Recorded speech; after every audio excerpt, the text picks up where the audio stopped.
Montreal wins last night. That was a battle. That was a gutsy win. They put 5 goals on the board. They either score 5 or they score none. Like, that's basically the way they play right now. But they're alive, and they might be motivated because it's getting a little bit ugly in that series. It is getting a little gritty. It is getting a little bit gritty. The big thing on Twitter was the debate of the Kotkaniemi, and I'll hear you guys out on what you thought of the hit, but I was sitting in the green room with Dregs. We were doing SportsCenter after. I thought the penalty was warranted. I thought that he could have just rubbed him out. It was a situation where there was numbers, and he drove the guy's numbers into the boards. I had no problem with the penalty. And there was outrage by colleagues of mine, non-colleagues, saying that shouldn't even have been a penalty. I was fine with the call. I was fine with it. Here's the thing, and this is maybe the old school in me. At what point, and both of you can speak to this because I didn't play out, at what point do you not brace yourself to get hit? I don't know, somewhere along the line in minor hockey, these coaches have taught guys, turn your back on the play and you won't get hit. And now the league has turned into Big Brother. You got to protect the guys who can't protect themselves out there. I saw, many pundits last night saying, you know what, like, brace yourself for a hit. I get it. I had no problem when you hit somebody on the numbers and there's an injury. It's a rule. I get it. It's a major. The refs took another look at it. I understand the call. But I guess my question would be, out of this, if you ever were following through, because that's what was happening. The kid dumped it in and he was on a follow-through.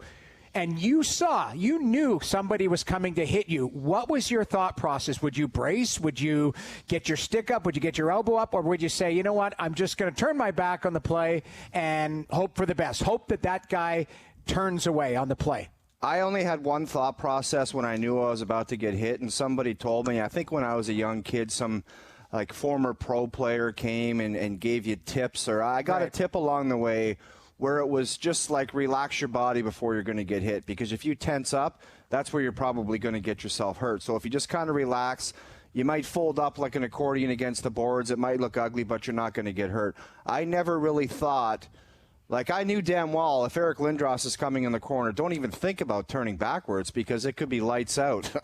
Right. So, but I just think it was a situation where Kotkaniemi could have just rubbed the guy out and done his job, but I think he made a point of kind of driving the numbers into the boards. That's just what I saw. Yeah, it's generally like those calls are always they're judgment calls. They're subjective, and I'm not sure if it changes if the officials have the opportunity to take a step back and review different angles and look over everything. I would prefer if I would go with not kicking a guy out if I feel like it's a judgment call. I would avoid a game misconduct, but it was a hit from behind. I can't argue against that. What did you make of the hit last night? I didn't like it. I thought the penalty was warranted. The hitting from behind is the one play that I don't know. It's the one where I can't stand it and I want no part of it. What did you make of the hit and the penalty that was assessed? Well, I thought it was a 5-minute boarding penalty. I would have liked them not to have been kicked out of the game, but because there was an injury, it's in the rule book. I actually saw it tweeted out last night. They don't have a choice. So if you don't want to get kicked out, then don't hit anybody directly in his number. Yeah. Now, he got hit from behind maybe the previous shift by the same guy. I don't think there should be any leeway with that hit. You hit somebody from behind, that's a penalty every time. I don't know how long ago it was, maybe 5 or 7 years ago. Brian Burke was talking about he wanted there to be a rule so a player could bear hug another guy as they're going towards the boards.